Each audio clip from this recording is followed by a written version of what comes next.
Oke. Sip. 1, 2, 3. Ya, Assalamualaikum warahmatullahi wabarakatuh. Perkenalkan, kami dari tim Sistem Bisnis Enterprise, dan pada kesempatan kali ini kami akan mempresentasikan tugas week 6 kami. Langsung saja, kelompok kami terdiri dari Farhan Zibran, Regina Indriani Putri Suarsono, Abdul Aziz Sukmawan, Wafa Asya Ashifah, Kabelita Bella, dan terakhir ada saya sendiri, Abdul Rahman Alfaris Baraja. Kemudian langsung ke pertanyaan-pertanyaannya. Berikut bisa dilihat pertanyaan-pertanyaannya. Kemudian selanjutnya akan menjawab nomor 1. Nomor 1 akan dijelaskan oleh Saudari Wafa. Dipersilahkan. Oke, baik. Yang pertama, di sini saya akan menjelaskan mengenai proses produksi jus di mesin itu sendiri. Nah, yang mana untuk tahap dari proses produksi ini melalui beberapa tahap. Yang pertama, kita harus membeli mesin produksi itu sendiri, yang mana kita dapat membelinya di halaman production. Di situ kita bisa memilih mesin sesuai dengan harga dan kapasitas produksi yang berbeda, yang sesuai yang kita inginkan, yang bisa menguntungkan kita. Nah, yang kedua yaitu kita di situ juga bisa membeli barang-barang mentah. Ini ada 3 barang mentah yang diperlukan untuk produksi jus ini. Yang mana barangnya itu yang pertama ada kotak jus, sedotan, dan buah-buahan, tergantung jus apa yang mau kita produksi. Nah, di sini kita membeli barang mentahnya bisa lewat via market di halaman e-commerce. Nah, ketika barangnya udah sampai, kita bisa menyimpannya di warehouse. Nah, ketika semuanya udah selesai kita beli, yaitu mesin dan barang-barang mentahnya, kita bisa menjalankan produksi. Nah, selanjutnya, jika memilih lebih dari satu jenis produksi di warehouse dan ingin menentukan jus buah apa yang ingin diproduksi terlebih dahulu, nah kita bisa mengaturnya di production priority di halaman production. Boleh di next. Baik. Selanjutnya. Nah, selanjutnya yaitu apakah penggunaan modul produksi dan MRP ini membantu dalam meningkatkan net profit bisnis secara keseluruhan. Nah, modul produksi dan MRP ini kita adalah net profit karena apabila produksi ini kita eksekusi dengan baik dan benar, modul produksi ini dapat membantu menurunkan biaya suplai barang secara signifikan. Nah, biaya suplai yang digunakan untuk membeli barang jadi menurun dengan kita memproduksi barang sendiri. Oke, mungkin sekian penjelasan dari produksi barang. Baik, terima kasih Wafa. Selanjutnya nomor 2 yang akan dijelaskan oleh Regina. Dipersilakan. Oke, untuk nomor 2, kesulitan yang dihadapi saat menerapkan modul production dan MRP. Ada beberapa kesulitan yang kita hadapi dalam menerapkan 2 modul ini, yaitu kesulitannya itu antara lain yang pertama, uang yang habis banyak hanya untuk membeli mesin pada awal bermain game. Lalu yang kedua, masih belum paham tentang pengoperasian mesinnya di mana membeli barang mentah. Yang ketiga, stok barang mentah yang sangat cepat habis membuat kami harus melakukan restock sepanjang sesi.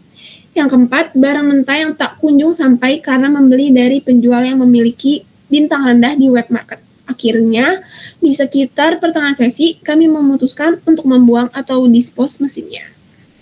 Oke, boleh lanjut. Baik, terima kasih Regina. Selanjutnya di nomor 3 akan dijelaskan oleh Saudari Bella. Dipersilakan.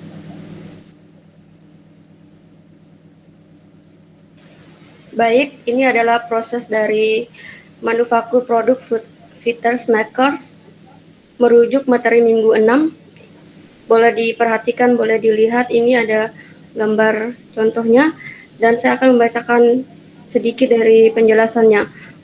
Produksi dapat menghasilkan 200 batang per menit atau 12.000 batang per jam. Setiap batang beratnya 4 on atau 113 gram. Produk 48.000 per on atau jam atau 3.000 fons per jam.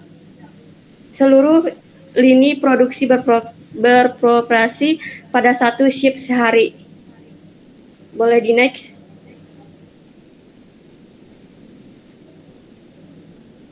Permasalahan yang dihadapi Peter Snacker. Permasalahan yang dihadapi Peter Snacker adalah sebagai berikut. Peter Snacker memiliki masalah dalam memutuskan beberapa batang yang harus dibuat dan kapan memuatnya. Sulitnya komunikasi antara marketing dan production yang tidak berbagi informasi. Jika ada kenaikan permintaan mendadak dapat mengakibatkan kehabisan stok. Masalah stok. Pihak production kekurangan sistematika permintaan, masalah accounting, dan pembelian. Masalah-masalah ini terjadi karena sales proses milik Peter Snacker terjadi di banyak tempat dan sumber datanya terpisah. Hal ini menimbulkan tidak sinkronnya antara sales proses satu dengan yang lainnya. Singkatnya, sales order processing milik Peter Snacker belum menguatkan ERP. Boleh di next. Baik, terima kasih Bella. Untuk nomor 4 dan 5 akan dijelaskan oleh Saudara Farhan. Oke, baik, thank you dulu. Baik, saya izin melanjutkan terkait dengan PowerPoint yang ada di depan, yaitu terkait dengan pendekatan SIP atau System Analysis and Product dalam perencanaan manufaktur dan manfaat bagi bisnis. Nah, sistem SAP ERP itu menggunakan 3 prinsip penting dalam perencanaan produksi, yaitu yang pertama bekerja dari perkiraan penjualan dan tingkat inventaris saat ini untuk membuat agregat gabungan rencana produksi untuk semua produk. Lalu yang kedua, pecahkan rencana agregat menjadi rencana produksi yang lebih spesifik untuk masing-masing produk dengan interval waktu yang lebih kecil. Lalu kemudian gunakan rencana produksi untuk menentukan kebutuhan bahan baku. Nah, dengan perencanaan ini, produksi stok barang akan mengikuti demand yang diminta. Hasilnya, sejumlah produk yang idle atau diam di gudang pun berkurang. Kemudian karena terhubung dengan bagian yang lain, komunikasi mengenai demand stok akan menjadi lebih mudah. Baik, di next dulu. Oke, selanjutnya hubungan antara ERP dengan supplier dan hubungannya dengan ADI. Nah, ERP dapat membantu menimbulkan trust atau kepercayaan kepada para supplier dengan membuka rekaman data supply-nya. Supplier pun bisa membaca rekaman datanya karena data disimpan dalam format data yang biasa digunakan. Hal ini memberi beberapa keuntungan seperti mengurangi perdokumenan, menghemat waktu, dan peningkatan efisiensi lainnya. Lalu selanjutnya, sebelum ERP mulai digunakan, perusahaan-perusahaan menggunakan Electronic Data Interchange atau ADI untuk bisa terhubung dengan pelanggan dan supplier mereka.